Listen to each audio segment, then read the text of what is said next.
آپ کو دے گا، آپ کی نسلوں کو دے گا، آپ کو دے گا۔ میں کبھی کبھی اپنے دادا پردادا کے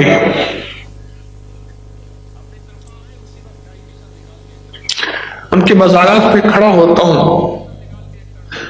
تو میں ان کا شکریہ ادا کر رہا ہوتا ہوں، بہت شکریہ ادا کرتا ہوں۔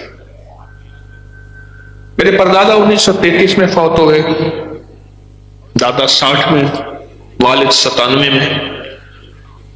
ان کا شکریہ ادا کر رہا ہوتا ہوں، والد کا۔ یہ والد سو رہے ہیں، 7 دادا سو رہے ہیں، 7 پردادا سو رہے ہیں، اماں کا، کہ آپ حضرات کی دعائیں، آپ کی توجہات، محنت۔ میں 2019 کے حج پہ گیا تو 2019 کے حج پہ گیا تو 1919 کے حج پہ میرے پردادا تشریف لے گئے تھے۔ مجھے احساس ہوا کہ انہوں نے آ کے میرے لیے کتنی دعائیں کی ہوں گی۔ میرا وجود ہی نہیں تھا اور میرے والد کا ہی وجود نہیں تھا، وجود ہی نہیں تھا، اور پھر وجود ختم ہو گیا، اور ان قریب میرا وجود بھی ایسے ہی ختم ہو جائے، رہے نام اللہ کا۔ دعائیں کتنی کی ہوں گی۔ ہماری ہوٹل میں نا اصل میں لگی ہوئی تھی تصویریں۔ میں نے کھانا کھایا شام کا تو ہوٹل کی لابی تھی، بہت بڑی لمبی ہوٹل تھی، تو میں اس میں واک کر رہا تھا، ایسے چکر لگا رہا تھا، تو تصویریں لگی ہوئی تھی پرانی، 1924 کی، 1919 کی، 1933 کی، فلاں ایسے تصویریں لگی ہوئی تھی۔ اس دور میں کعبہ ایسے ہوتا تھا، رش اتنا ہوتا تھا، بس تھوڑا سا ایسے۔ تو ایک جگہ میں گیا تو ایک دم ٹھٹک گیا، 1919 کی تصویر لگی ہوئی تھی، اور پھر مجھے ساری پچھلی کہانی، ہسٹری یاد آئی کہ میرے پردادا رحمت اللہ علیہ تشریف لائے تھے، کیسے آئے ہوں گے، کیا سفر ہوگا، کیا ان کی مجاہدے، کیا مشقتیں۔ حاجی صاحب کی خدمت میں حضرت سہارنپوری تشریف لے کر گئے، میں ان کی تاریخ میں پڑھ رہا تھا تو حاجی صاحب نے فرمایا، میاں خلیل احمد کیا مدینہ جانے کا پروگرام ہے، ترتیب میں ہے؟ انہوں نے کہا حضرت مارا جاؤں بدوں کے ہاتھوں یا لٹ جاؤں پر مدینہ جاؤں گا۔ اس دور میں علماء نے فتویٰ دے دیا تھا کہ مدینہ نہ بھی جاؤ تو مدینہ حج کا حصہ تو نہیں ہے نا، وہ تو ہماری محبتوں کا حصہ ہے، عقیدتوں کا حصہ ہے۔ حج تو مینا عرفات مزدلفہ کا حرم کا نام ہے۔ انہوں نے کہا حضرت میں جاؤں گا۔ بڑے بڑے لوگ مدینہ نہیں جاتے تھے، راستے میں لٹے جاتے تھے، مرے جاتے تھے۔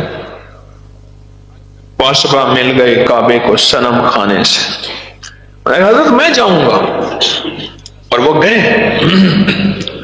میں یہ سوچیں مجھے آ رہی تھی کہ 1919 کا حج کیسے کیا ہوگا، پھر دعائیں کیسی مانگی ہوں گی۔ آج میں بھی تو کسی کی دعاؤں کا نتیجہ ہوں۔ اگر 4 بندے میری وجہ سے سورۃ اخلاص پڑھ رہے، اور 4 بندے درود پاک پڑھ رہے، اور 4 بندے آ کے کہتے ہیں طارق تو نے ہمیں کیا کر دیا، تو نے ہمیں کیا کر دیا، یقین جانیے میرے پاس بعض اوقات خط ایسے ہوتا ہے اور ادھر آنسو ہوتے ہیں، اور میں ٹشو لیتا ہوں اور دے کے کہتا ہوں مولا بڑے مخلص آنسو ہیں، ان کے خلوص کا ذرا کوئی مجھے بھی عطا کر دے،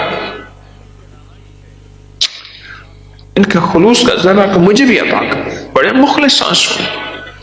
اور خط میں لکھا ہوا ہوتا ہے یہ زندگی پہلے یہ تھی اب یہ ہے، پہلے یہ تھی اب یہ ہے، مجھے آ گیا ہے جینا، مجھے آ گیا ہے مرنا، مجھے کچھ خبر نہیں تھی تیرا درد کیا ہے یا رب، تیرے عاشقوں سے سیکھا تیرے سنگ در پہ مرنا، مجھے آ گیا ہے جینا، مجھے آ گیا ہے مرنا۔ وہ مخلص آنسو ہوتے ہیں۔ مجھے تو اپنے مخلص ہونے کا دعویٰ نہیں، پر وہ بڑے مخلص ہوتے ہیں۔ یہ سورۃ اخلاص جو آپ پڑھیں گے، یہ دعا ہے، یہ وظیفہ ہے، یہ طاقتور ایک تاثیر ایک چیز ہے۔ سورۃ اخلاص یہ پتہ نہیں آپ کی کتنی نسلوں تک جائے گی، دولت دلوائے گی، رزق دلوائے گی، ولایت دلوائے گی، سکون اور چین اور راحت، بڑا گھر، بڑی سواری، کھلا رزق، وسعت والی زندگی، پتہ نہیں کیا کچھ دلوائے گی۔ پتہ نہیں کیا کچھ دلوائی. کیوں؟ دعائیں سفر کرتی ہیں، نسلوں پہ سفر کرتی ہیں. دعائیں نسلوں تک چلتی ہیں. آپ خود ہی تو کہتے ہیں اس خاندان کو کسی فقیر کی دعا ہے، اس شخص کو کسی فقیر کی دعا ہے، اور واقعی ہوتی ہے. اور بعض اوقات وہی شخص ہے اپنی برکتیں لپیٹ کے ساتھ لے جاتا ہے اور پیچھے سب ختم، ہر چیز ویران ہو جاتی ہے. کہتے ہیں وہ شخص ایسا تھا، پتہ نہیں اس کے ساتھ تھا کیا، رب نے برکتیں دی تھی، جو اس کے ساتھ لگتا تھا اس کو بھی برکت مل جاتی تھی، جو اس کے ساتھ نسبتیں پاتا تھا اس کو بھی خیریں مل جاتی تھی. وہ تھا کیا؟ نسلوں میں برکتیں، نسلوں میں خیریں. آپ کا کیا ہوا پڑھا ہوا عمل آپ تک نہیں ہے، پہلے یہ ذہن نشین کر لیں. کی بات ہے. اگر آج میں بیٹھ کے ممبر پہ آپ سے کچھ باتیں کر رہا ہوں تو میرے ساتھ جہاں میری نسل در نسل کی دعائیں ہیں وہاں 1919 کی دعائیں بھی شامل ہیں. ان سے پچھلوں نے کتنی دعائیں کی. مثلا اگر انہوں نے یہ دعا کی ربنا ہب لنا من ازواجنا وذریاتنا، تو میں ذریات میں ہوں کیوں نہیں ہوں؟ ربنا ہب لنا من ازواجنا وذریاتنا، اللہ میری ذریات قیامت تک. اگر انہوں نے دعا کی تو میں ذریات میں شامل ہوں، اپنے پردادی کی ذریت میں ہوں، جس نے 1919 کے حج میں صرف حج نہیں، ان کی زندگی میں تو ولایت کی انتہا تھی. کیا دعائیں مانگی ہوں گی، کیا اعمال کیے ہوں گے، کیا ذکر کیا ہوگا، کیا تسبیح کی ہوگی. اگر آج اللہ میرے ذریعے سے کوئی نیکی پھیلوا رہا اور کوئی خیر کا کام کروا رہا اور آج مخلوق خدا کے کچھ دکھ تکلیفیں مشکلات مسائل اللہ اپنے نام کی برکت سے حل کرا رہا، تو اس میں پھر وہ دعائیں شامل ہیں، وہ تسبیحاں شامل ہیں، وہ ذکر شامل ہے کہ میری اماں نے فرمایا تیرا دادا دن میں 3 دفعہ قرآن پڑھتا تھا. ایک تہجد کے وقت، ایک اشراق کے وقت، ایک عصر کے بعد 3 دفعہ قرآن پاک. اور وہ قرآن پاک پڑا ہوا نیچے جہاں تبرکات میں ہے وہ سیدھا ہو گیا ہے. اور یہ وہ قرآن ہے جو 1919 میں پردادا لائے تھے حج سے. آج تو تسبیحاں بھی ڈھیر میں ہیں گھر میں، مصلی جائے نمازوں کی انتہا نہیں، اور قرآن جو ہے قرآن نہیں ملتا تھا. کوئی قرآن ہوتا تھا، تسبیح پرانی ہو جاتی، دھاگا ٹوٹ جاتا تھا اور دھاگا ڈالا جاتا تھا اور جائے نماز گھس جاتی تھی، بالکل گھس جاتی تھی. کبھی یہ نہ سوچئے گا کہ میری تسبیح مجھ تک ہے، میری نیکی مجھ تک ہے. میرے اٹھے ہوئے تسبیح خانے کی طرف قدم قربانی کے ساتھ، سردی ہے، ہوا چل رہی ہے، بھوک لگ رہی ہے، ٹھنڈک ہے، ہاتھ پاؤں سن ہو رہے ہیں، اوپر سردی، دائیں سردی، بائیں سردی، یہ چیز میرے تک ہے. کبھی نہ سوچے گا، کبھی نہ سوچے گا. میرے پاس اس دن ایک صاحب آئے بیٹھے تھے، بات غور سے سنیے گا. آج سورۃ اخلاص کا اختتامی درس ہے اور پھر آئندہ درس میں انشاءاللہ ہم نظر بد کے اس جو ٹوٹا ہوا ہمارا تانا بانا تھا اس کو جوڑیں گے. میرے پاس ایک صاحب آیا اور صاحب ایسے دیا کہ میرے والد کے 122 مربع زمین تھا، فلاں علاقے ان کے تھے، فلاں مارکیٹیں ان کی تھیں، فلاں پلازے ان کے تھے، فلاں دکانیں یہ تھیں. ہمارے ہاں دولت تھی، مال تھا، بڑی بڑی حویلیاں تھیں، بڑے بڑے بخت تھے، بڑے بڑے تخت تھے. اور یہ چیزیں گنی، تھوڑی سی لکھی بعد میں انہوں نے، تھوڑی سی لکھی ہوئی تھی بعد میں انہوں نے مجھے بتائیں یہ تھا. اور میں فلاں کا بیٹا ہوں. میں نے کہا آپ کے نام، والد کے نام تو کتابوں میں لکھے ہوئے ہیں اور تاریخ میں لکھے ہوئے ہیں، آپ کا والد کا نام. وہ صاحب بوڑھے تھے. میں فلاں کا بیٹا ہوں. ان کا بیٹا بھی ساتھ تھا. اور اب عالم یہ ہے کہ کچھ نہ بچا اور سب بخت چلا گیا، سب تخت چلا گیا، رزق، روٹی روزی، ہر سکھ سکون چین راحت ختم. میں نے ایک سوال کیا میں نے کہا کیوں؟ کہ لگا اگر تسبیح خانے کا آپ کا درس نہ سنتے ہمارے پاس بھی بڑی دلیلیں ہوتی ہیں. ہمیں جو اندازہ ہوا، تجربہ ہوا، ہم نے خود بیٹھ کے اپنے خاندان پر خود نچوڑ نکالا. وہ نچوڑ یہ نکالا ہمارے ساتھ اعمال کی برکات نہیں تھی، برکت والے اعمال نہیں تھے، کثرت بہت تھی. کثرت بہت تھی. کیا بہت تھی؟ کثرت بہت تھی. اور کہا کہ آپ کی مثال تو ایسے جا کے اندر دل کو لگ جاتی ہے کہ کتی کتنے بچے دیتی ہے، بکری کتنے بچے دیتی ہے. کتی میں کثرت، بکری میں برکت. کتی کتنے بچے دیتی ہے؟ 7 8 9 10 11 12. اور بکری 1 2 بس. قیامت تک کی انسانیت ہمیشہ بکریوں کے ریوڑ دیکھے گی، کبھی کتے اور کتیوں کے ریوڑ نہیں دیکھے گی. میں ایک دفعہ سڑک پہ آ رہا تھا تو میں نے ایک دفعہ کتے گننے شروع کر دیے کہ رستے میں کتنے کتے مرے ہوئے ہیں. گننے شروع کر دیے. کوئی پھول چکے تھے، کوئی گل چکے تھے، فٹ پاتھوں کے ساتھ آئے تھا کر کے لگے اور وہیں مر گئے. میں نے کوئی 16 17 گنے، نہیں 12 13 گنے، بھول گیا میں. پھر میں نے گننا چھوڑ دیے. میں نے کہا کیا کروں گا. اس طرف نگاہ لگا کے بیٹھا ہوا تھا نا، ایسے اس کو دیکھ رہا تھا باقی سارے کام چھوڑ کے. اور مجھے کہیں ایک بکری کا بچہ بھی نہیں ملا جو سڑک کے کنارے گرا تھا، مر گیا تھا. کوئی بھیڑ، کوئی بکری، کوئی گائے، کوئی بھینس، کوئی بچی، کچھ بھی نہیں. اللہ اگر آپ کا درس نہ سنتے تو ہمیں بھی، ہمارے پاس بھی بہت دلیلیں تھیں. کرائسس ہو گئے، حالات آ گئے، یہ ہو گیا. کہا ہمارے پاس برکت نہیں تھی. کیا تھی؟ بولے کثرت تھی، برکت نہیں تھی. اور کثرت ہمیں کھا گئی.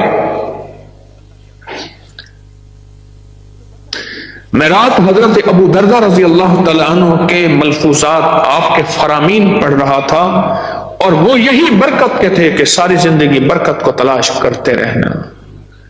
میں وہ کتاب کا حوالہ لاؤں گا اور پڑھ کے سناؤں گا حیات و صحابہ جلسوں میں، کہ ساری عمر برکت کا متلاشی رہنا. مفہوم عرض کر رہا ہوں ان کے فرمان کا. یہ جو سورت اخلاص آپ نے پڑھی ہے اور پڑھیں گے اور پڑھ رہے ہیں اور زندگی کا معمول بنایا، اور صرف سورت اخلاص نہیں، درود پاک، استغفار، تلاوت، قرآن، تسبیح، سجدے، رکوع، قیام، حج، زکوٰۃ، مخلوق کی خدمت، اللہ کی مخلوق کے دکھی انسانیت کے لیے رزق، صحت، عافیت کے دروازے، یہ جو آپ کر رہے ہیں، اور یہاں تسبیح خانے میں آ کے صرف بیٹھ جانا اور دور سے سفر کر کے یہ جو کر رہے ہیں، کبھی نہ سوچئے گا یہ صرف مجھ تک ہے. اور اگر آپ کو نہیں بھی ملا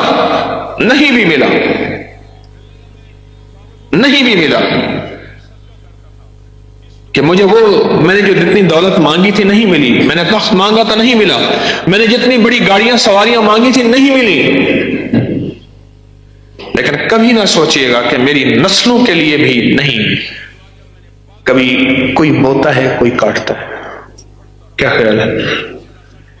غم بوتا ہے تو غم کاٹتا ہے، دکھ بوتا ہے تو دکھ کاٹتا ہے، حسد بوتا ہے تو حسد کاٹتا ہے، اور انسانیت کے لیے خیر بوتا ہے تو خیر ملتی ہے، اور خیر کی کاشت ہوتی ہے اور فصل ملتی ہے، بالکل ملتی ہے. بوتا ہے تو کاٹتا ہے.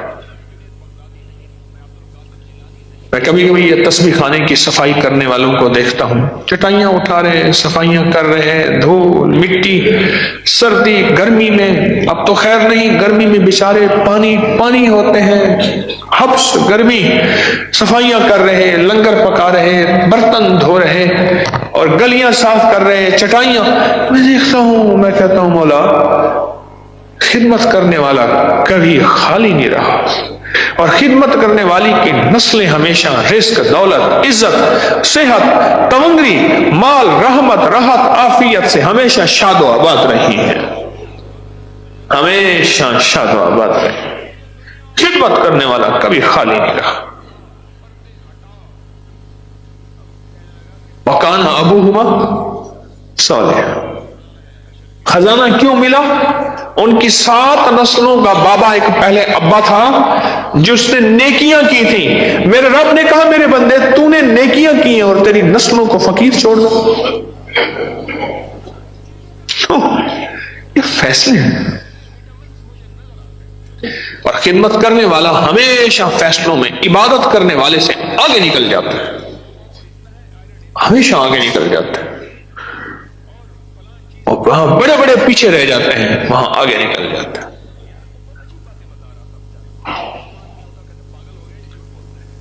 آپ کی ہوئی تسبیح, آپ کے اٹھے ہوئے قدم, آپ کی قربانیاں اور ان میں آنے اٹھنے والی ناگواریاں, خدمت میں بڑی ناگواریاں آتی ہیں, اللہ کے لیے برداشت کرتا گیا کرتا گیا کرتا گیا کرتا گیا اور قدم چلتے گئے. جیسے بابا جی کو ناگواری آئی تھی, ایک دفعہ گرے کیچڑ سے, اٹھے تو اللہ نے کہا تیری بخشش ہے. پھر گئے, عزم کر کے آئے, نہیں کپڑے صاف کر کے آؤں گا اور پھر مسجد میں جاؤں گا. پھر کیچڑ سے پھسلے اور پھر گرے اور پھر کپڑے خراب ہو گئے, پھر ناگواری آئی لیکن عزم نہیں ٹوٹا. ناگواریاں آتی رہیں, عزم نہیں ٹوٹا. ہر گرنے پہ بخشش کے فیصلے ہوتے چلے گئے.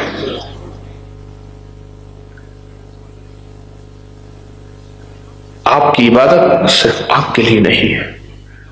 میں آپ کو مبارک دیتا ہوں اور دل سے. جہاں یہ خدمت والے بھی بیٹھے ہیں, یہاں عبادت والے بھی بیٹھے ہیں. خدمت والوں کو مبارک بڑی ہے,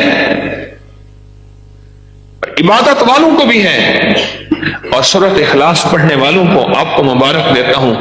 آپ کے یہ عمل صرف آپ تک نہیں ہے, آپ کی نسلیں آپ کو یاد کر کر کے, جس طرح 1919 کا حج میں یاد کر رہا ہوں اور میرے دل میں ان کے لیے دعائیں نکل رہی ہیں, اور میں جا کے ان کی قبروں پہ ان کے شکریہ ادا کرتا ہوں, قبروں پہ شکریہ ادا کرتا ہوں, ان کے مزارات پہ میں ان کے شکریہ ادا کرتا ہوں. اسی طرح انشاءاللہ آپ ہم نہیں ہوں گے, ہم نہ ہوں گے تو کسی اور کے چرچے ہوں گے. آپ ہم نہیں ہوں گے. اور یاد رکھیے گا, میری بات اگر تاریخ نے زندہ رکھی اور اللہ نے چاہا اور ہواؤں اور فضاؤں میں میری باتیں محفوظ رہی, اور اللہ نے یہ نظام اور تاریخ میں صدیوں میں اللہ نے چاہا تو یہ میری بات اگر باقی رہی, تو آج کی اس گھڑی میں سرد رات میں سرد شام ہے آج, اس میں آپ کو خلوص سے عرض کر رہا ہوں, آپ کو بھی کوئی یاد کر کے روئے گا. ایک گلے پردیسی چنگا یاد کرے تے روے. دیوان سنگھ مفتون نے لکھا ہے, بہت بڑا صحافی تھا, بر صغیر کا سکھ صحافی تھا. دیوان سنگھ مفتون لکھا ہے, اس نے اپنی کہنے لگے کہ یہ لفظ مجھے رلاتا ہے. پنجابی کا ایک بول ہے, ایک گلے پردیسی چنگا یاد کرے تے روے. کہا کہ کوئی ایسا نیکی اور خیر کا کام کر جا کہ لوگ پردیسی کو روئیں, جب تو پردیسی ہو جائے لوگ تجھے روئیں. ہاں گائے گی دنیا گیت میرے, تجھے روئیں اور کہیں تیرا شکریہ, تو نے ہمارے لیے بڑی کمائیاں کی تھی. اس دن میرے پاس ایک دربار کے گدی نشین آئے بیٹھے تھے, بڑی دربار کے گدی نشین تھے. میں نے کہا کبھی جا کے اپنے بزرگوں کا شکریہ بھی ادا کیا؟ کہ ہاں ان کے لیے میں جاتا ہوں, فاتحہ پڑھتا ہوں. میں فاتحہ کی بات ہی نہیں کر رہا. اچھا ان کے لیے نئی چیز تھی کہ شکریہ بھی ادا کیا جاتا ہے.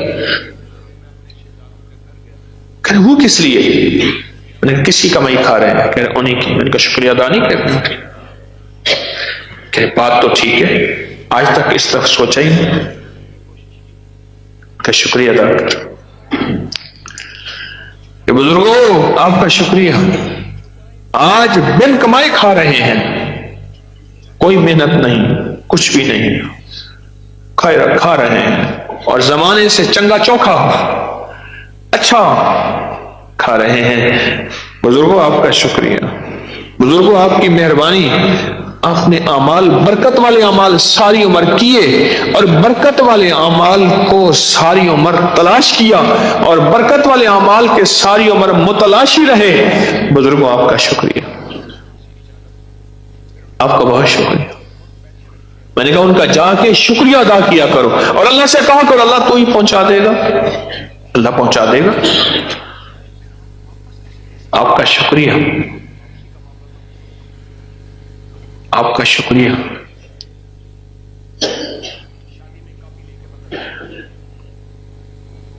میں آپ کی سچی بات ہے، حقیقت عرض کر رہا ہوں۔ آج لوگ ایسے ہوتے ہیں زندگی میں چلے جاتے ہیں، کچھ لوگ ایسے ہوتے ہیں جن کے لیے جب سے گئے ہیں کوئی پل نہیں گزرا انہیں یاد نہ کیا ہوں اور ان کو پڑھ کے ہدیہ نہ کرو۔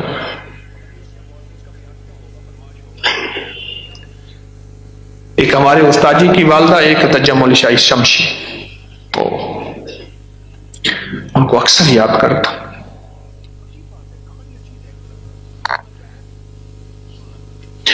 اور ان کو پڑھ کے ہدیہ کرتا ہوں۔ وہ اس تسبیح خانے کے محسن ہیں۔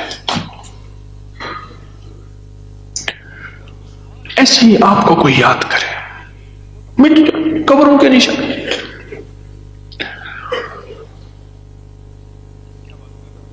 کوئی تھا ہمارا بڑا، وہ نیکی کر گیا تھا، اس کی نیکی کی برکت سے اللہ نے ہمیں برکت دی ہے اور ان کی نیکی کی وجہ سے اللہ آج ہمیں روٹی کھلا رہا۔ کوئی ہو تھا صحیح، تھا صحیح۔ کبھی نہ سوچئے گا یہ تسبیح خانے کی طرف اٹھے ہوئے قدم شاید مجھے پالیں گے، شاید مجھے کھلائیں گے، شاید مجھے دیں گے۔ کبھی نہ سوچے آپ کی نسلوں کے لیے، اپنی نسلوں کے سکھ، سکون، چین، راحت، نیکی، عبادت، تسبیح، ذکر، اعمال، آپ بڑے فیصلے کروا رہے ہیں، بڑے فیصلے کروا رہے ہیں۔ آپ اپنی نسلوں کے محسن ہیں، محسن ہیں آپ۔ میرے محسن تھے،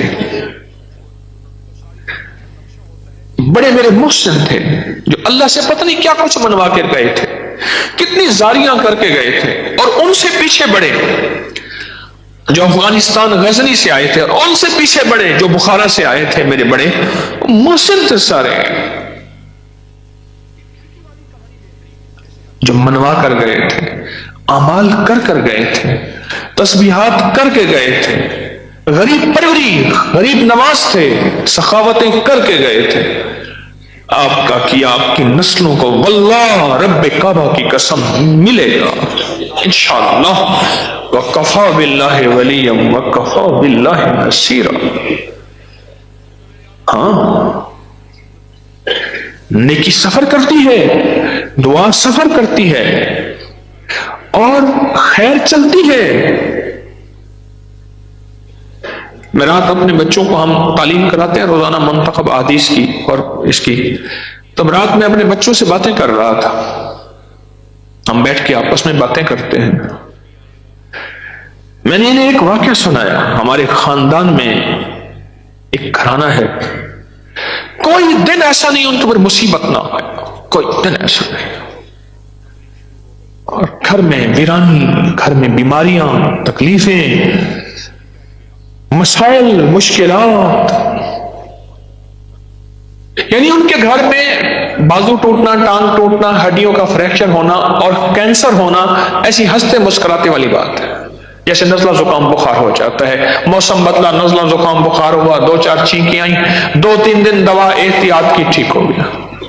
ان کے گھر میں یہ بڑی بڑی بیماریاں ایسی آ کے طوفان بن جاتی ہیں۔ میں نے ان سے کہا، اپنے بچوں سے میں نے کہا دیکھو، میں نے کانوں سے اپنی سگی نانی اماں کی بد دعائیں سنی ہیں، او بڑی ولی تھی نہ، کبھی میں نے ان کی اشراق، کبھی چاشت، کبھی اوابین، کبھی تہجد نہیں چکتے دیکھے۔ 7 حج کیے تھے اس دور میں، 1973 سے پہلے انہوں نے 7 حج کیے تھے۔ اور کبھی میں نے ان کی یہ چیزیں چوکتی نہیں دیکھی. بہت ذکر، تسبیحات، اعمال کرنے والی تھی، اور انہوں نے وہ گھر بنایا تھا اور انہوں نے ان کو ان گھر سے نکال دیا تھا اور دھکے دے کے نکال دیا تھا. اوہ، جو ان کی بد دعائیں ہیں اور اس کو میں دیکھ رہا ہوں اور میرا ایک من کہہ رہا ہے اللہ مجھے معاف کرے، یہ نسلوں تک چلے گی. بڑی بد دعائیں، بہت بد دعائیں ہیں، آخری خطرناک بد دعائیں ہیں، بہت بد دعائیں. تو آپ کے ساتھ فرشتوں کی دعائیں ہیں. اب اللہ کا نام سیکھنے آئے ہیں، طالب علم ہیں آپ سارے اس وقت. آپ کے ساتھ فرشتوں کی بد دعائیں نہیں، دعائیں ہیں. آپ کے ساتھ کملی والے کی دعائیں ہیں، آپ کے ساتھ اللہ کی بشارتیں ہیں، اور آپ کے ساتھ اللہ کی مددیں، رحمتیں ہیں. آپ لمبا سفر دور سے تسبیح خانے کے لیے بے لوث کر کے آتے ہیں. روٹی ملے گی، وہاں کوئی اعلیٰ کھانے ملیں گے، نہیں، اچھے کھانے ہیں گھر میں. آپ سب ماشاءاللہ اچھے کھانے پینے والے، آپ کو کرسیاں، مسہریاں کچھ بھی نہیں. ہم تو آپ کو گرم پانی بھی نہیں دے سکے. کہاں سے لائیں ایندھن، فیول کہاں سے لائیں؟ اور آپ ساری چیزوں کو جانیں، قدم اٹھتے چلے آتے ہیں، قدم اٹھتے چلے آتے ہیں.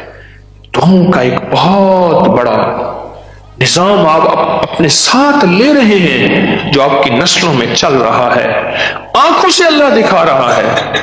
میرے پاس لوگ آئے، پہلے یہ حالات تھے اب یہ ہیں، پہلے یہ مسائل تھے اب یہ ہیں، پہلے یہ تنگ دستیاں تھیں اب خوشحالیاں ہیں، پہلے ویرانیاں تھیں اب سکون اور چین ہے.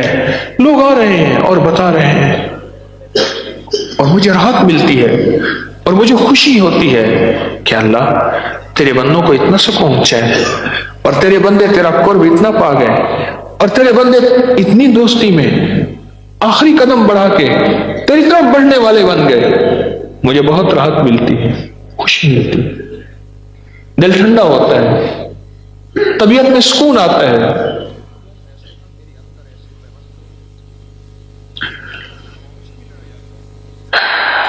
تو یہ بات سمجھ آ گئی کہ آج آپ نے جو کچھ کیا اور جو کر رہے،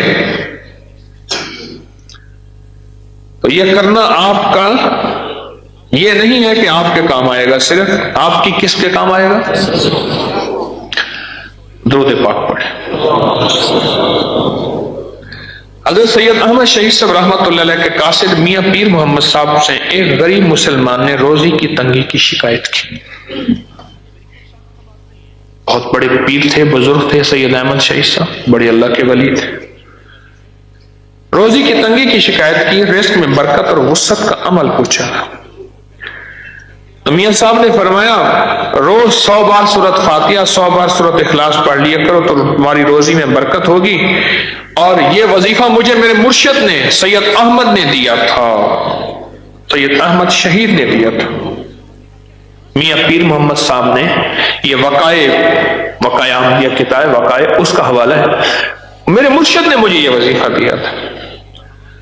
اور فرمایا جو شخص سورۃ اخلاص کو صبح شام پڑھے 3 چیزوں سے اللہ اس کی حفاظت کرے گا. کوئی اس کی تعداد نہیں لکھی، حکیم الامت نے اپنے لکھا ہے. صبح شام پڑھے، اللہ اس کو شرک سے، شک سے اور فساد سے اور اعتقاد سے پڑھے. شرک سے، کس سے؟ شک سے. ہاں، شک بہت بڑا فتنہ ہے، شک بہت بڑی بیماری اور مصیبت ہے. شک، گھروں میں شک زندگیوں کو کھا جاتا ہے. وضو پہ شک ہے، وضو ہی کر رہا، استنجے پہ شک ہے، بیچارہ اندر ہی اندر ہے. بعض لوگوں کو شک کی بیماری ہو جاتی ہے، لوگوں پہ شک، دوستوں پہ شک، بیوی پہ، ماں پہ، بہن پہ، بیٹی پہ، اپنے شک کی شک ہے. تو جو سورۃ اخلاص پڑھے گا وہ 3 چیزوں سے اللہ اس کی حفاظت فرمائیں گے. شرک سے، اور کتنی بڑی بات ہے کہ بندہ مشرک ہو کے نہیں مرے گا، اور دوسرا شک سے، اور تیسرا فساد سے۔ فساد سے مراد کیا ہے کہ اللہ اس کو فساد سے بچائے گا، فتنے سے بچائے گا، اور کوئی اس سے فتنہ نہیں، فساد نہیں کر سکے گا۔ دوسرے لفظوں میں زندگی میں سکھ، سکون، چین، راحت، برکت، عافیت اللہ عطا فرمائیں گے۔ سورۃ اخلاص جب حب اور رفع حاجات کے لیے بہت مؤثر ہے، جو شخص اس سورت کو 1000 مرتبہ روزانہ بعد نماز عشاء 125 دن تک پڑھے، ہر جائز حاجت پوری ہوگی۔ اور حدیث میں ہے جو کوئی 3 بار سورۃ اخلاص کو پڑھے گا اس کو ختم قرآن کا ثواب ہوگا اور جنت واجب ہوگی۔ اور میرے آقا حضور نے فرمایا قل هو اللہ کا پڑھنے والا اپنی مرادوں کو پہنچے گا، خواہ دنیا کی مرادیں ہوں اور دین کی۔ اور اگر کوئی شخص 100 مرتبہ پڑھے تمام گناہ معاف ہو جائیں، بیمار کو لکھ کر پلائیں تو اسے صحت حاصل ہو جائے۔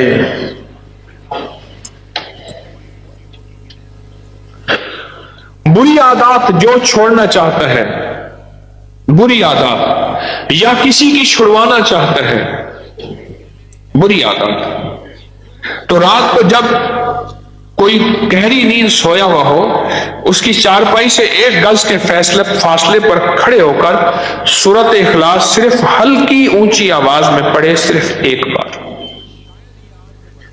اتنا کہ اس کی آنکھ نہ کھل جائے، اور اس کی طرف پھونک مارے، 21 روز عمل کریں، بری عادات چھوٹ جائیں گی۔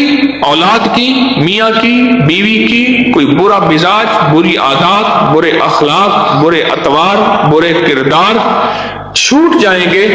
اس کے سوتے ہوئے اس کے سرانے کھڑے ہو کر صرف 1 بار کیا پڑھیں؟ سورۃ اخلاص، اتنی ہلکی اونچی آواز میں کہ اس کی آنکھ نہ کھلے، اور 21 دن۔ عشاء کی نماز پڑھ کے اگلا جو ہے عمل سن لیجئے، فارغ ہو کر 2 رکعت نماز نفل پڑھیں، پھر 11 بار نماز والا درود شریف پڑھیں، 41 بار سورۃ اخلاص پڑھیں، اس کے بعد پھر 11 بار نماز والا درود شریف پڑھیں اور دعا کریں۔ بیٹی یا بیٹے کے لیے موضوع رشتہ مل جائے گا، اور یہ وظیفہ 90 راتیں کرنا لازم ہے۔ اس دوران اگر منگنی ہو جائے، بات طے ہو جائے، تو بھی وظیفہ 90 دن نہ چھوڑیں اور کرتے رہیں۔ ازدواجی زندگی کی خوشیاں، شادمانیاں، شمع ہدایت سے بھی محروم نہیں رہے گا، اور مرادیں بھی پوری ہوں گی۔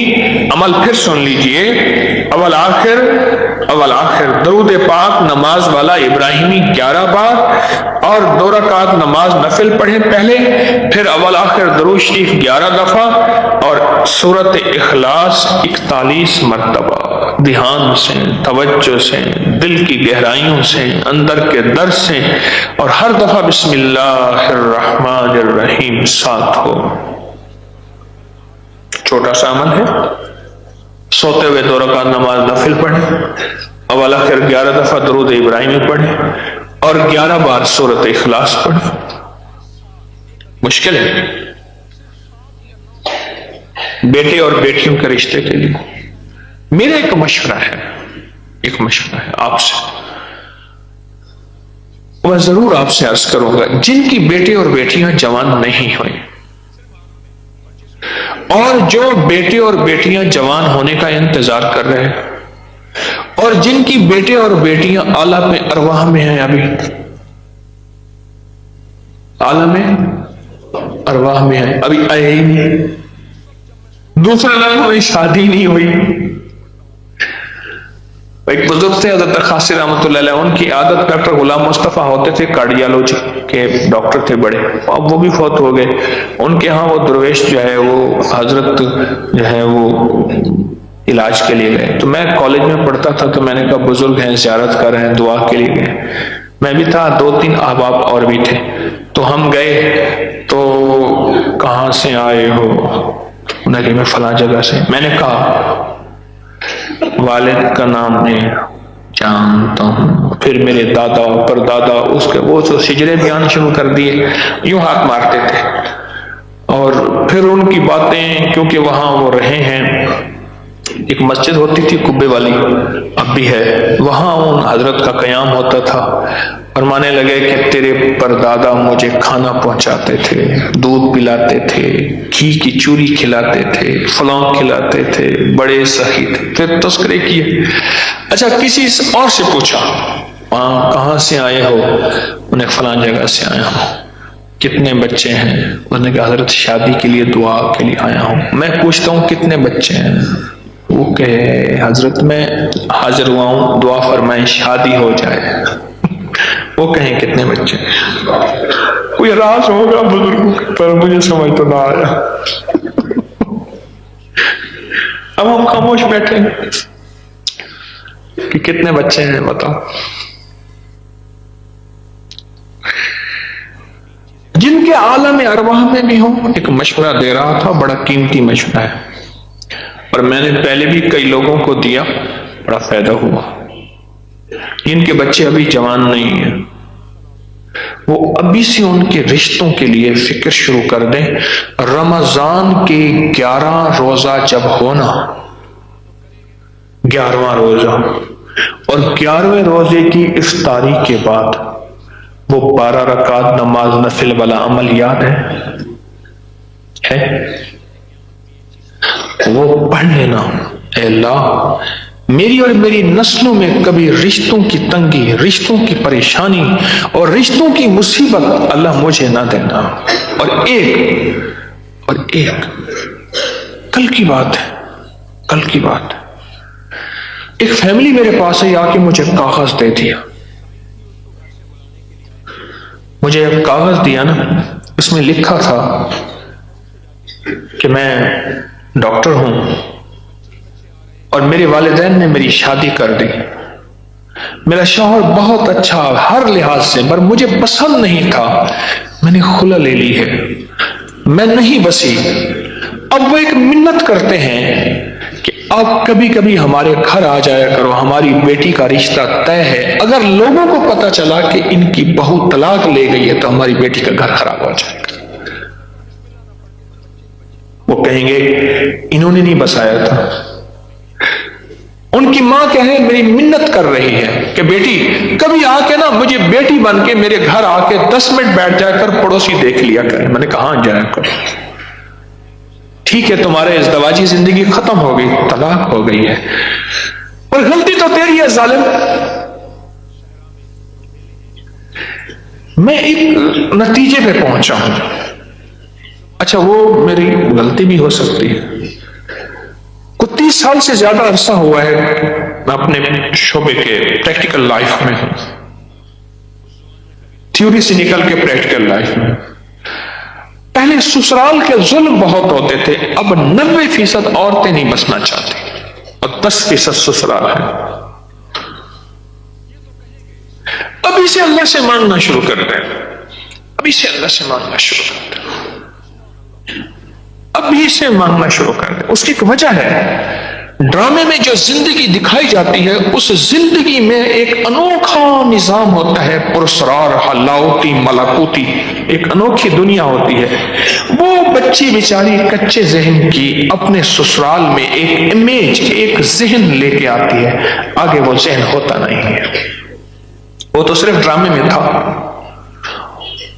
وہ تو صرف سکرین میں تھا، بناوٹی۔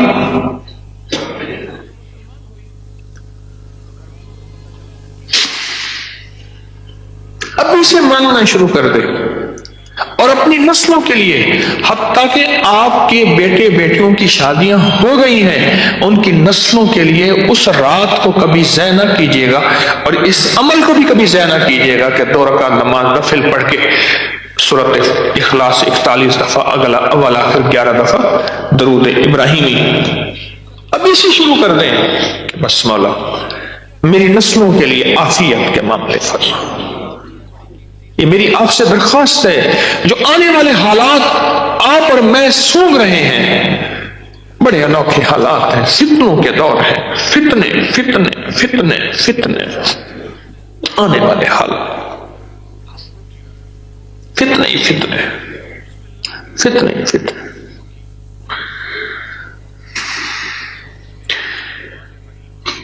اگلا عمل سنیے سورۃ اخلاص کا۔ جائز مقاصد کے حصول کے لیے جو شخص سورۃ اخلاص کو بکثرت پڑھے، اللہ سے دعا مانگے، کاروبار کی ترقی، مال و جان کی حفاظت، صحت و تندرستی کے لیے 11 مرتبہ پڑھے۔ اس سورت کو بکثرت پڑھنے والے پر کسی دشمن کا حربہ اثر نہ کرے، نہ ہی اس پر آسیب، جن اور بھوت کا اثر ہوگا۔ یہ مختصر بعض بزرگوں کی تعدادیں بتائی ہوئی ہیں، کوئی 1 تسبیح، کوئی 41 مرتبہ، کوئی 11 بار، کوئی 1100 بار، یہ تعداد ہے۔ اصل تو یہ ہے کہ جو جتنا جذبے، جتنی توجہ، جتنا دھیان، جتنا درد اور جتنا دل کی کیفیتوں کے ساتھ پڑھے گا، اتنا اس کو غیب کے خزانے سے ملتا چلا جائے گا۔ اور سنیے، جو شخص ہر روز سورۃ اخلاص کو پڑھنا اپنا معمول بنا لے، یہ سورت اس کو جنت میں لے جائے گی۔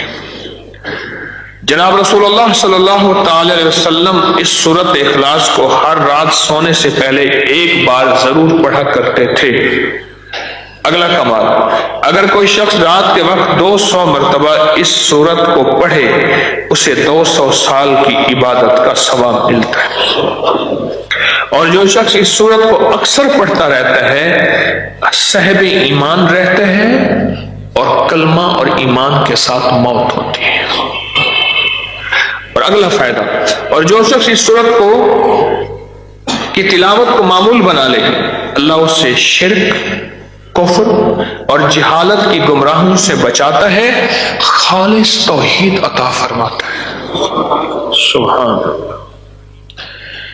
توحید انبیاء کا سہرا ہے، آل رسول کا سہرا ہے، صحابہ کا، اولیاء کا، صلحاء کا توحید، اور یہ سورۃ اخلاص توحید دیتی۔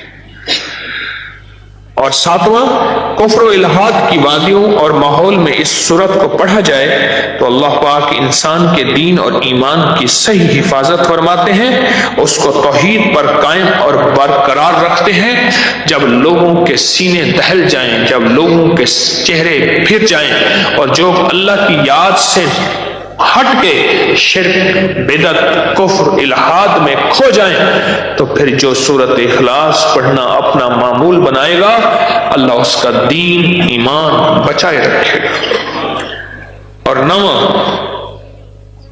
8واں، جس گھر میں اس سورت کو اکثر پڑھا جائے گا، اس گھر کے افراد پر اللہ کی مہربانیاں، 3 چیزیں، دوسرا نوازشات، تیسرا انعامات کی بارش ہوگی۔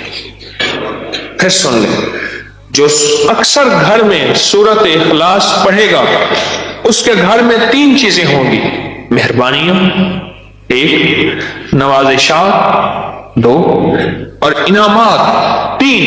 اللہ ان 3 چیزوں کی فراوانی اور بارش کر دے گا کس کے گھر میں؟ جس کے گھر میں سورۃ اخلاص پڑھی جائے گی۔ سبحان اللہ۔ اور 9، جو لوگ اس سورت کو بکثرت تلاوت کرتے ہیں، اللہ جل شانہ نے کبھی اپنی وحدانیت سے دور نہیں رکھتے۔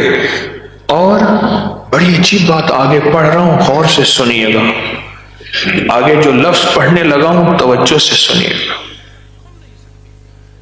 میں کہتا ہوں آپ سن کے آپ کا کلیجہ ٹھنڈا ہو جائے گا۔ اب سنیں ذرا، جو لوگ اس سورت کو بکثرت پڑھتے ہیں، اللہ پاک انہیں اپنی وحدانیت سے دور نہیں کرتے۔ اور آگے جو پڑھ رہا ہوں وہ سنیں، اللہ انہیں غیروں کے رحم و کرم پر نہیں چھوڑتے۔ ربنا لا تؤاخذنا من سوء اعمالنا ولا تسلط علینا من لا یرحمنا۔ اللہ مجھ پہ کوئی ایسا بندہ مسلط نہ کر دینا جس کے دل میں رحم کا، محبت کا، شفقت کا، ہمدردی کا ذرہ ہی نہ ہو۔ کوئی ظالم، کوئی جابر، کوئی فاسق، کوئی فاجر۔ 3 لائنیں بنی ہوئی تھی۔ ہلاکو خان گھوڑے پہ کھڑا تھا، ہلاکو خان گھوڑے پہ کھڑا تھا، اور انہوں نے کہا 3 وہ ہیں جو میری حکومت کو، میرے اقتدار کو مانتے ہیں، ان کو قتل کر دو۔ اور ہلاکو خان، چنگیز خان، ابلاکا خان، جوجی خان، یہ سارے کے سارے یہ وہ تھے، یہ 3 دن اپنے گھوڑوں کی پیٹھوں سے نہیں اترتے تھے، جب ان کو پیاس لگتی تھی خنجر مار کے گھوڑے کا ابلتا ہوا خون پی لیتے تھے۔ ہاں یہ وہ لوگ تھے، گھوڑے کا خون پی کے پھر چل پڑتے تھے۔ ہلاکو خان ایک تعریف ہے، اللہ کا عذاب تھا۔ ایک بابا تھا، بابا وہ پہلی صف سے ہٹ کے نا چپکے سے پچھلی صف پہ چلا گیا، شاید بچ جاؤں۔ ہلاکو خان دیکھ رہا تھا جلاد سب کی گردنیں اڑائے جا رہا، اگلی صف ختم ہو گئی، اب دوسری صف کی باری آئی، 3 صفیں ہیں۔ وہ بابا پچھلی صف میں چلا گیا، دوسری میں، جب باری قریب آنے لگی اس سے پچھلی صف میں چلا گیا۔ جب پچھلی صف کی باری آئی تو ہلاکو خان للکارا، کہنے لگا اب کہاں جائے گا؟ اس نے ایسے اوپر دیکھا، کہنے لگا جو بچائے گا اسی کے پاس جاؤں گا۔ کہا کون بچا سکتا ہے؟ اور اس نے نا اپنا غرس ہاتھ میں تھا، اس کو زمین میں ایسے ہوا میں پھینکا اور پھینکتا تھا، اور وہ اس کے ہاتھ میں آتا تھا، اس کو لہراتا تھا۔ ٹھیک ایسے جب پھینکا اپنا غرس، جس سے آج تک سینکڑوں ہزاروں لاکھوں جانیں اس نے ختم کی تھی، وہ پھینکا اور وہ نیچے گرا، اور اس نے ہاتھ ایسے کیا اور اس کی ہاتھ سے رینج سے دور ہوا، اور اس نے گھوڑے پہ بیٹھے بیٹھے لبک کر اس کو ایسے پکڑنا چاہا تو ایک پاؤں گھوڑے کی زین سے باہر نکلا، ایک پاؤں رہ گیا، اور اس کی کچھ نوک لگی گھوڑے پہ اور گھوڑا بتکا، اور گورس تو کہاں گیا اور گھوڑا اس کو گھسیٹتا ہوا، ایک پاؤں تو رکاب میں پھنسا ہوا، ایک پاؤں نکل گیا، گھوڑا اس کو گھسیٹتا ہوا آگے گیا، چلتا گیا۔ بادشاہ کے پیچھے اس کے غلام بھاگے، اس گھوڑے کو جا کے تھاما، پکڑا، اس وقت تک اس کا بھیجا ٹکڑے ٹکڑے ہو چکا تھا۔ بل نقصف بالحق علی الباطل فیدمغوا فاذا هو زاهق۔ ہائے میرا اللہ کہتے ہیں ہم نے حق کو لیا اور باطل کے بھیجے پہ مارا، دماغ پہ، کھوپڑی پہ، اور اس کا بھیجا نکل گیا۔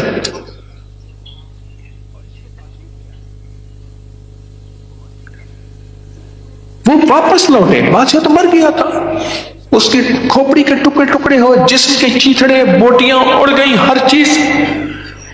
بابا چپ کر کے کھڑا ہوا تو اس نے کہا بابا کیا ہے تیرے پاس؟ تو بابا خاموش کھڑا ہے اور اس کے چہرے پہ سنجیدگی ہے۔ تو وہ سارے اس سے ہٹ گئے، انہیں کوئی خطرناک آدمی ہے۔ اس نے کہا کیا ہے تیرے پاس؟ اس نے پھر وہ اشارہ کیا، میرا اللہ۔ پھر بابا بولا قل هو اللہ احد اللہ الصمد لم یلد ولم یولد ولم یکن له کفوا احد۔ ان کو پتہ نہیں تھا یہ سورۃ اخلاص کیا ہے، انہیں کہا کیا ہے؟ انہوں نے کہا یہی ہے جس کا منظر دیکھ لیے۔ انہوں نے کہا یہ کو نکالو بابے کو، نکالو نا اس کو، نکال۔ یہ کہیں ایسا نہ ہو کہ ہمارے ساتھ کچھ کر دے۔ ایم اے ملک کہنے لگا میں فوڈ کا انسپیکٹر تھا، ہمیں پتہ چلا کہ کچھ گجر جو ہیں وہ گجریاں ان کی آ رہی ہیں فلاں جگہ کے لاہور کے کونے میں آتی ہیں، وہاں پانی ملاتی ہیں دودھ میں۔ ہم چھپ کے بیٹھ گئے تو ہم نے گجریوں کو جا کے رنگے ہاتھوں پکڑ کے میں نے ان کے انگوٹھے لگوا رہا تھا۔ یہ اس نے مجھے خود سنایا بات، میں اس کا معالج رہا ہوں۔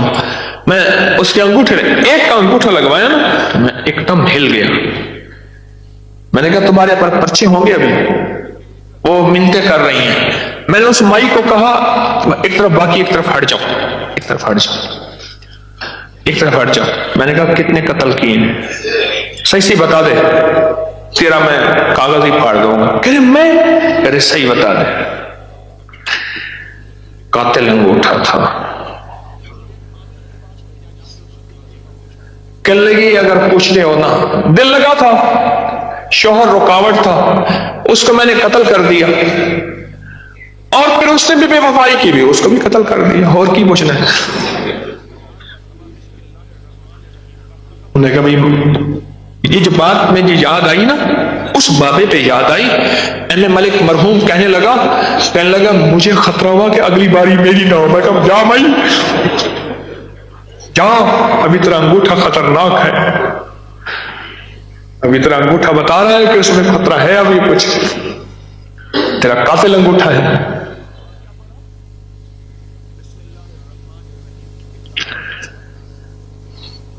تو کہا تیسری صف میں ہے، تجھے کون بچائے گا؟ اللہ ہی بچائے گا. میرا ایک گمان ہے، میں نے ایک واقعہ یہاں تک پڑھا ہے تاریخ میں، میرا ایک گمان ہے جس نے انہیں اس وقت سورۃ اخلاص سنائی تھی وہ یہی پڑھ رہا تھا. کیوں؟ آپ پچھلی ساری روایات میں سن کے آئے ہیں، یہ امن دیتا ہے، یہ حفاظت دیتی ہے سورۃ اخلاص. یہ سورۃ اخلاص حفاظت کا حصار، امن کا حصار، اور یہ ساری چیزیں کر دیتی ہے. آپ پچھلی ساری پڑھ کے آئے ہیں، سن کے آئے ہیں. وہ وہی ہی پڑھ رہا تھا اور ہلاک و خام اپنی ماں خود مر گیا. وہی پڑھ رہا تھا وہ بابا، پر اس کو اپنے پڑھنے کا یقین تھا. ایک ہے عمل، ایک ہے اس کا یقین. ایک ہے عمل اور ایک ہے اس کا یقین. عمل ہو، اس کا یقین نہ ہو، عمل اپنی تاثیر باقی رکھتا ہے اور ہوتا ہے. اگر یقین نہ ہو تو پھر یہ تیرے پڑھنے کی کمی ہے، تیرے یقین کی کمی ہے. عمل وہی اپنی طاقت کے اعتبار سے اور اپنی تاثیر کے اعتبار سے. اب پھر سنیں، جو شخص اس سورت کو بکس تلاوت کرے گا، اللہ تعالیٰ کبھی اپنی وحدانیت سے دور نہیں رکھتا اس بندے کو، اور اس کو غیروں کے رحم و کرم پہ نہیں چھوڑتا. طرفت عین، کیا طرفت عین، یہ دیکھیں طرفت عین کسے کہتے ہیں؟ یہ میں آنکھ، ایسی آنکھ کا چھپکنا. مولا آنکھ کے ایک چھپکنے کے اتنے لمحے میں بھی مجھے اپنی نظروں سے دور نہ رکھنا، مجھے اپنی نظروں سے دور نہ رکھنا. ایک آنکھ کا چھپکنا بھی مجھے اپنی نظروں سے دور نہ رکھنا. بس اگر میں تیری نظروں سے دور ہو گیا، بس میرا کچھ نہیں بچے گا. کل میں نے ہمارے ایک مخلص ہیں، انہیں وہ اپنا نیا مکان بنا رہے ہیں، 3 مکان بنا رہے ہیں ان کی فیملی. میں نے انہیں ایک عمل بتایا، آج آپ کو ہی بتا دوں. طرفت عین پہ یاد آئی بات. ذرا یہ عمل غور سے سنیے گا، ہر اس شخص کے لیے جو نیا مکان چاہتا ہے، نیا مکان بنا چکا ہے، نئے مکان میں رہ رہا ہے یا نیا مکان بنائے گا. میں نے کہا آپ نے نیا مکان بنایا ہے، ان قریب شفٹ ہونے والے ہیں، منتقل ہونے والے ہیں، اس کا کوئی حل بھی کیا؟ سب سے پہلے اس نئے مکان میں 3 نقصانات ہیں، اور آپ نے ایک بات اکثر سنی ہوگی، ہمیں گھر راس نہیں آیا، مکان شفٹ کیا، یہ حادثہ، یہ واقعات، جانی نقصان، مالی نقصان، پریشانیاں، مشکلات، مسائل، ہمیں نہ لوگوں کی نظر کھا گئی، یا یہ فلاں فلاں، آپ نے سنا ہوگا. آج میں اس کا راز بتاتا ہوں، یہ ہمیشہ راز یاد رکھیے گا، اور میری یہ بات ضرور پھیلائیے گا، بتائیے گا، لوگوں کا نفع ہو جائے گا، بھلا ہو جائے گا. اب یہ سورۃ اخلاص کا موضوع چل رہا ہے، لیکن وہ طرفت عین کی بات یاد آئی. تو میں نے چونکہ انہیں بتایا تھا، کل ہی بتایا آپ نے، ایک مخلصین ہے، تو میں نے کہا آپ کو ہی بتا دو۔ نیا مکان جب بھی بنتا ہے، جب بھی بنتا ہے، اور جتنا خوبصورت ہوگا، جتنا خوبصورت ہوگا، جنات کو بڑا پسند آ جاتا ہے۔ اب میں ایک صاحب نے مجھے ایک بات بتائی، وہ بات میں انہی کی زبان میں سناؤں گا، آپ وہ بات کی چاشنی بھی لے لیں، پھر میں بات مختصر کر کے بتاؤں گا۔ اما بالا کو قرآن پڑھیں دیے، یہاں تک سمجھ آئے گا؟ بچوں کو قرآن پڑھاتی تھی اما۔ تو ہم نے نیا مکان بنایا، اما نے میں ڈٹھا، اما کہندی ہے بانج حافظ کوئی درخت دی ساگی لکڑ بھنا، چمک بھنا، شاخ توڑ کے لیا تازہ، اما تازہ چاک لو کے اوپر چڑھ گئی، نیت مار پوے، خدا خراب کر رہے، گلو سڑو، میرا گھر تک نظر یہاں، نکلو ہی تم، نکلو نکلو، کرے اما ایسی دیواروں کو مار رہی، ایسی ایسی۔ ہم نے کہا یہ پتا تھا اما کے پاس جنات بھی پڑھتے ہیں، آتے بھی ہیں، اما جنات کا دم بھی کرتی ہے، ہدیے کھانے وغیرہ بہت آتے تھے ان کے گھر۔ میں نے بھی اما کو دیکھا ہوا تھا، وہ میری نانی اما کی بہن بنی ہوئی تھی، ایک دوسرے کو ہدیے دینے لینے کرنے۔ نانی اما کی طرف سے ہدیے تھوڑے جاتے تھے، ادھر سے زیادہ جاتے تھے کہ نانی اما کی جیب سے جاتے تھے، ادھر سے ہدیے آتے تھے، تو اتنے ہوتے تھے کہ وہ تقسیم ہوتے تھے۔ تو کہ نانی اما، میری اما نے نا مار مور کے ہانپتی کانپتی اما آ گئی کرا اور کہا کہ بس یہی وظیفہ جو ہے، کہا کہ مجھے مفید ہوا ہے، موافق ہوا ہے یہی وظیفہ، اور کہا کہ بس اب میں صرف یہی وظیفہ پڑھتا ہوں، یہی وظیفہ پڑھتا ہوں۔ مجھ سے کہنے لگا آپ مجھے کوئی وظیفہ بھی دیں گے نہیں پڑھنے دیں گے، یہی اگر اجازت دے دیں۔ تو میں نے کہا اس سے بڑھ کے اسم اعظم کون سا ہے، اس سے بڑھ کے پرتاثیر چیز کون سی ہے، میں آپ کو یہی وظیفہ دے دیتا ہوں، آپ اسی وظیفے کو پڑھیں۔ پھر میں نے اس کو ایک ترکیب بتائی، آپ کو ہی بتاتا ہوں، شاید میں زندگی میں پہلی دفعہ بتا رہا ہوں، یا پہلے بتائی ہوگی، جہاں تک میری یادداشت سے پہلی دفعہ بتا رہا ہوں۔ یہ نہیں کہ چھپاتا ہوں، دعویٰ تو پھر بھی نہیں کر سکتا، بھول جاتا ہوں، پھر یاد آتی ہے بازوں کا۔ اب وہ چیز آپ کو عرض کر رہا ہوں، میں نے اس سے کہا صرف ایک دفعہ سورۃ اخلاص پڑھ، اول آخر 3 دفعہ درود شریف۔ رونگٹے کھڑے کر دینے والا عمل، اس کا نام جو میں نے سالہ سال سے رکھا ہے، رونگٹے کھڑے کر دینے والا عمل۔ حدیث میں آتا ہے، مفہوم ہے کہ جب بندے کی اضطراری کیفیت ہوتی ہے، بے چین، بے قرار، پریشان ہوتا ہے، مضطر، اس وقت عرش الہی ایک دم میں حرکت میں آتا ہے، رحمت متوجہ ہوتی ہے اور اللہ کا عرش ہل جاتا ہے۔ رونگٹے کھڑے کر دینے والا عمل، ایسا عمل جس میں انسان جو ہے بس ایک پل میں ایسے بے چین، بے قرار ہو۔ اس کی ترکیب یہ ہے کہ والا پھر درود پاک 3 بار، ایک دفعہ سورۃ اخلاص پڑھیں، اور پڑھ کے جب اللہ الصمد پہ پہنچے نا، تو اس کو ہلکا ہلکا دل میں دہرائیں، اللہ الصمد، اللہ الصمد، دہرائیں، توجہ سے دہراتے جائیں، دہراتے جائیں، دہراتے جائیں۔ پہلے الفاظ آتے ہیں، غور سے سنیے گا، پہلے الفاظ آتے ہیں، پھر کیفیات آتی، پہلے الفاظ آتے ہیں پھر کیفیات آتی، پہلے الفاظ آتے ہیں، انسان پہلے الفاظ سے، بچہ نا، اسی بچے کو آپ ایسے لوگوں میں، بچے کو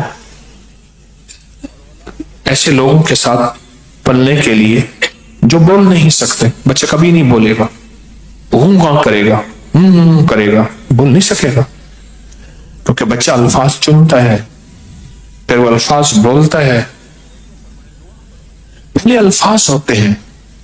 کسی نے پوچھا، حضرت میرا دل ذکر نہیں کرتا، بس زبان سے کرتا ہوں، کہا مبارک ہو، اللہ نے جسم کے ایک حصے زبان کو قبول کر لیا ہے، اس کو نہ چھوڑنا، ایک وقت آئے گا دل بھی قبول ہو جائے گا، ایک وقت آئے گا دل بھی قبول ہو جائے گا۔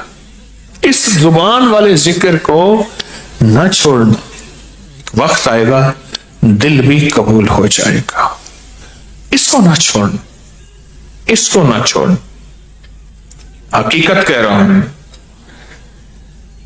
میں نے اس سے کہا کہ ایک ایسا کام کر، تنہائی میں بیٹھ، اور تنہائی میں بیٹھ کے نا بس صرف تو ہو، اللہ ہو، بندہ ہو، تنہائی میں بیٹھ، اور تنہائی میں بیٹھ کر، تنہائی میں بیٹھ کر آپ نے ذکر کرنا، تنہائی میں بیٹھ کر آپ نے ذکر کرنا، تنہائی میں بیٹھ کر، اور اللہ الصمد کی ضربیں لگانی ہے دل پہ، دل پہ، دل پہ۔ پڑھنی صرف ایک دفعہ سورۃ اخلاص ہے، اور جب دیکھیں نا رونگٹے کھڑے ہو گئے ہیں اور انگ انگ میں سے آنسو بہنا شروع ہوئے ہیں، آنکھوں سے، آنسوں سے، اور دل سے، اور کیفیات سے، ہر جسم کا حصہ اللہ کی طرف متوجہ ہو گیا ہے، ہر دل کا حصہ، ہر جسم کا حصہ، ہر رگ رگ رگ رگ رگ رگ اللہ کی طرف متوجہ ہو گئی ہے۔ تو پھر اللہ کے ساتھ تعلق بنا اور اپنی مراد، اپنی آس، اپنی امید اللہ کے سامنے پیش کر، اپنی مراد، اپنی آس، اپنی امید اللہ کے سامنے پیش کر، اور اللہ الصمد کو دوہرا دوہرا دوہرا دوہرا دوہرا۔ یہ جو جنگلوں میں کہتے ہیں چلا کیا فلاں بابا جی نے، پہاڑوں کی غاروں میں چلا کیا فلاں بابا جی نے، کنووں کے اندر چلا کیا، ابھی بھی ایسے کنویں موجود ہیں جس کے نیچے اتر کے پانی بھرتے تھے، اس کو ہمارے بر صغیر کی زبان میں باولی کہتے ہیں، اس میں نیچے جا کے پانی بھرتے تھے۔ میں نے بخارا کے اندر دیکھا اور کئی جگہ دیکھا، ٹھٹھا میں بھی ابھی وہ ہیں، ٹھٹھا میں لیکن خشک ہو چکے ہیں، نیچے جا کے پانی بھرنا، ان کنووں کی گہرائیوں میں جا کے، تنہائیوں میں بیٹھ کے، خشک کنووں میں اللہ الصمد اور ذکر۔ اس کی وجہ اندر تنہائیوں میں، یا پھر کیا کیا، کہا کہ روئی کو تھوڑا سا گیلا کر اور پیسی ہوئی کالی مرچیں اس میں ملا اور کانوں میں ڈال کہ کوئی آواز کانوں تک نہ پہنچے۔ میری اماں رحمت اللہ علیہ کے پاس طوطا تھا، تو اس طوطے کو کلمہ پڑھاتی تھی، رات کو پڑھا پڑھا کے نا اس کے کانوں پہ موم لگا دیتی تھی، میں نے خود دیکھا، کانوں پہ موم لگا دیتی تھی کہ ساری رات اس کے کانوں میں، ساری رات اس کے کانوں میں اور کوئی آواز نہ جائے۔ جاگ